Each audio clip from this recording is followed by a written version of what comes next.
Front Page Dramas present The Female of the Species.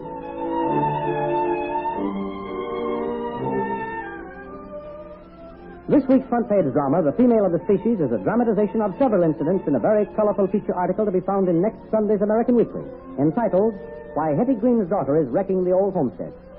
This interesting biographical article on the world's richest woman is but one of the many entertaining and educational articles and stories to be found in every issue of the American Weekly, the magazine with the greatest circulation in the world that comes to you each week with your Hearst Sunday newspaper.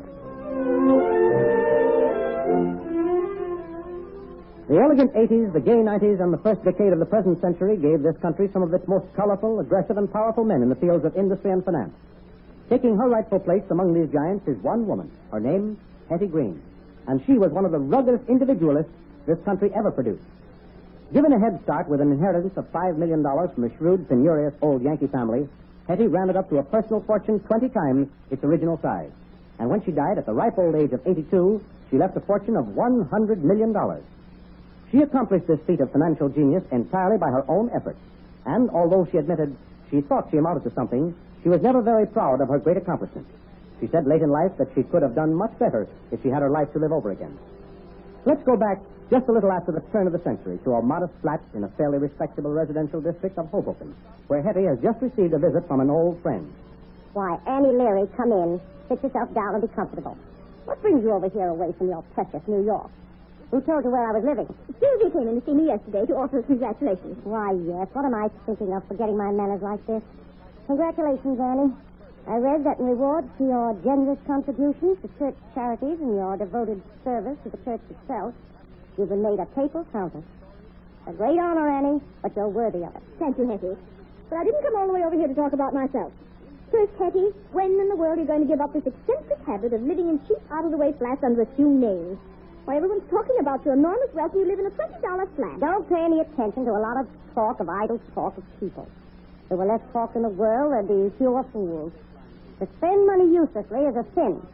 This place is clean and comfortable and pretty good enough for me. On my word, Hetty, you're hopeless. I don't suppose you'll ever change, but what about Sylvia? She is a mother's daughter. I've educated her personally instead of sending to a lot of silly schools to get ideas out of books. Determination and good common sense are of more use than books, and I've raised her to carry on my tradition. But don't you realize Sylvia has turned 30? Hasn't it occurred to even a busy woman like yourself that it was time she was introduced to society? Now, you come from an old and socially prominent New England family. I know, and I thoroughly dislike society people. That is why I requested that my name be stricken from the social register. That's all very well from your point of view, Hetty, but let's think of Sylvia. There are a number of very eligible bachelors. Now, the Duke of de la Torre, the Spanish grandee. He may well be eligible, but Sylvia isn't eligible for him, and neither is my money. Very well. There's the Earl of Yarmouth. Sylvia doesn't want him, and neither do I. Well, how about that prominent banker's son, young... I know who you mean, so don't even mention him. He only knows enough to part his hair in the middle and spend his father's money. Well, how about Matthew Astor Wilkes, the great-grandson of Jacob Astor? Well, he's probably all right, but he certainly is not a chip off the old block. He's a society man, and I'm prejudiced. Besides, he's nearly 60, and he's too old for a woman of 30. What's more, he inherited $1 million at 25 and should have at least built the fortune up to, say, $5 million if he amounted to anything. But Sylvia is fond of him and is very much interested in the man. I warn you, Hetty, Sylvia's inherited your iron will, and you know what happens when two immovable forces clash. All right, Annie, all right. You're an old friend, tried and true.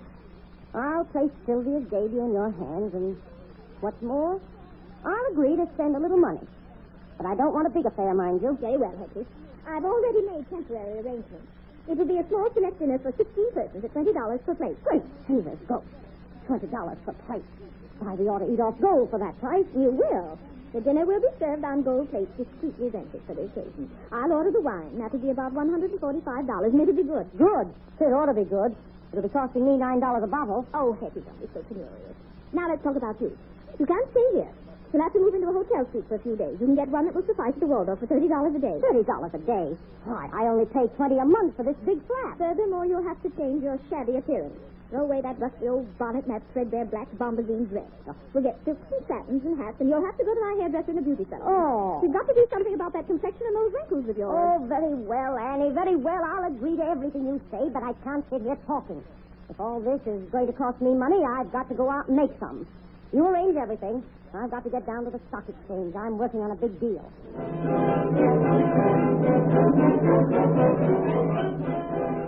In her constant clashes with the biggest financiers of the country, Hetty did not always win. But she took her defeat cheerfully as long as the fight seemed to her to have been fair.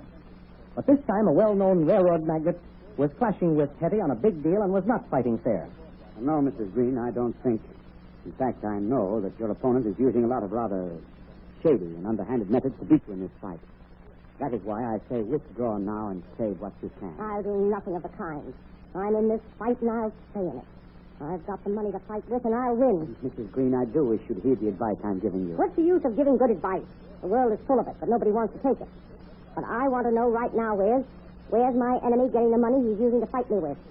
I know what his personal fortune is, and he's got that tied up in the fight. But he's getting more money somewhere. I want to get to the source of what that supply and dry it up. Well, Mrs. Green, if there's anything I can do to help... There is, and I want it done at once. Find out all the banks he is doing business with and what his financial condition is. And remember, I want this information badly enough to buy it if necessary. But be sure to get it. Very well, Mrs. Green. You shall have the information by tomorrow morning. That's too late. Have it here before today's business closes, and sooner if possible.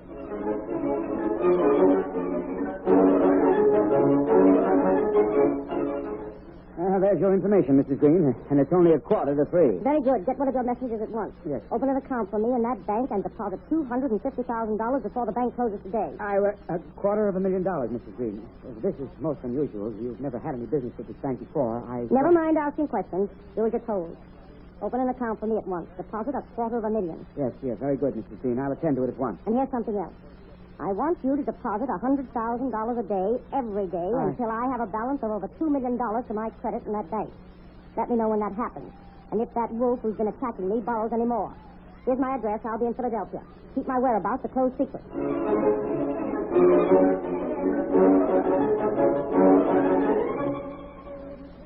All right, young man.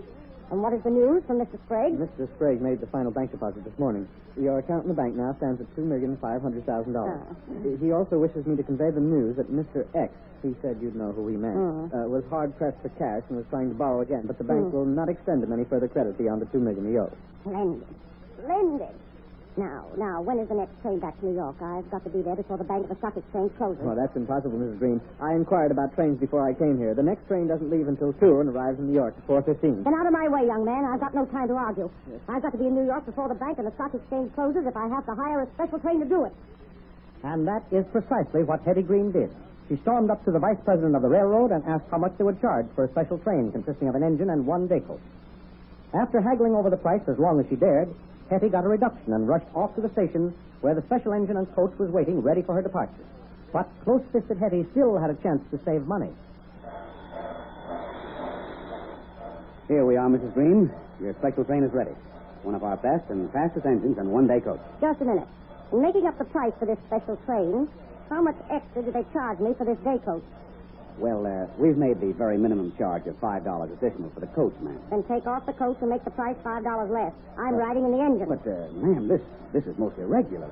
A lady like you can't ride up there in the engine cab. Take off that day coach at once. Don't tell me what I can or can't do. I know my business. Why, to pay $5, I'd drive the thing myself if I knew how. Get that coach off and get it out of my way. I'm climbing up in that engine. Yes, ma'am. Yes, ma'am. At once. Well, out of my way, engineer. Let me get in. And don't tell me there isn't any place to sit. I know that. I'll stand here and hang on, so don't worry about me, either of you. Fireman, you feed that fire all the coals will hold. Get up plenty of speed and keep it up. Engineer, open the throttles wide, and don't tarry. We've got the right of way of this run. The day coach is uncoupled. It's all clear, Charlie. Green light all the way. Pull out when you're ready. Right, John.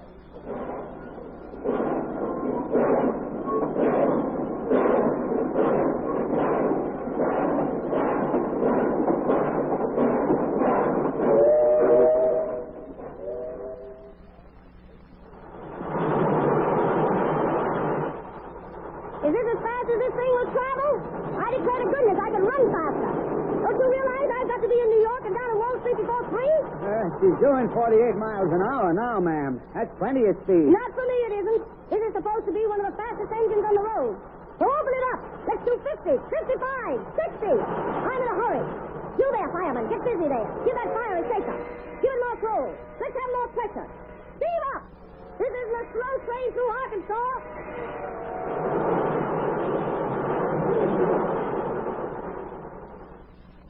With the train tearing along at breakneck speed, Hetty stood swinging and swaying, clutching her precious black bag containing her money and securities, exhorting the engineer and fireman to greater efforts and speed. They arrived in New York in record time, and Hetty dashed down to Wall Street and was soon ushered into the bank. It had been a rather bad day on the exchange, and prices were tumbling. Ah, yes, Mrs. Green, this is indeed an honor. Step into this private anteroom. It's much more comfortable. Now, can I serve you a glass of port or sherry, perhaps? There's no time for niceties. Dismiss all the ideas of ceremony. I'm a plain businesswoman, and I say all I have to say quickly and to the point. I understand you've been making rather liberal loans on doubtful security. Why? That is not my idea of running a sound financial institution, sir. So I am here to demand my entire balance in spot cash immediately. But, my dear Mrs. Green, you have over $2 million in our institution. Don't you realize that at this late hour in the day, such a procedure is well nigh impossible, as well as being very dangerous to the security of the bank itself? I want no apologies or excuses. I have $2.5 million deposited in cash in this bank. The money is mine on demand, and I demand it now. But I realize all too well your legal rights, Mrs. Green, but I beg of you not to be too harsh or hasty. Please give some consideration to the officers of the bank and their obligations. $2.5 million in cash is a tremendous sum to pay at a minute's call. I had no trouble raising the money to put in. I see no reason why I should encounter any trouble taking it out. But if you can afford to loan one man $2 million to gamble with, you can afford to pay $2 million legally entrusted to your care by a depositor. I want no more delay or pleas or postponement of action. I want my money. Very well, Mrs. Green, you shall have it. Please be seated, and I'll arrange for its delivery within the next hour. Splendid, sir. I shall wait. I've had rather a hectic and hurried trip here, and I'll be glad of the rest. I'm sure you know where to get the money. Yes, Canning Hetty Green knew where he could get the money, for the banker did just what Hetty had planned he would do. He put in a hurried call on Hetty's enemy, forcing him to pay his loan. He paid, but he almost ruined himself raising such a large sum on rather short notice, and fell prey to defeat at the hands of Hetty and her expert manipulation. You have just heard the front page drama, The Female of the Species, a radio dramatization of several incidents in the very colorful article, Why Hetty Green's Daughter is Wrecking the Old Homestead, one of the many worthwhile features to be found in next Sunday's American Weekly, the magazine with the greatest circulation in the world, which comes to you with your Hearst Sunday newspaper.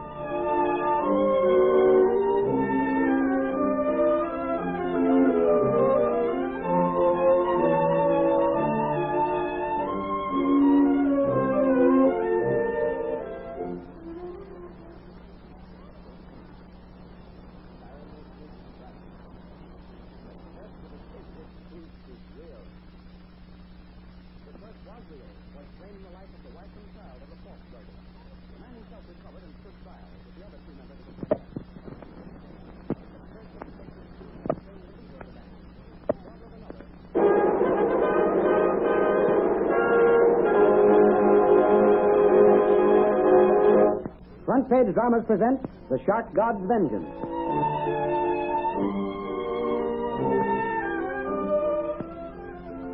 This week's Front Page drama, The Shark God's Vengeance, is a dramatization of a very colorful story of love, passion, and ancient pagan mysticism of a tropical island in the Pacific. It is a true story, related by Basil Maynard, former manager of a trading post of the French government. You will want to read Doomed to the Shark God's Vengeance, as well as all the many other fine features to be found in next Sunday's issue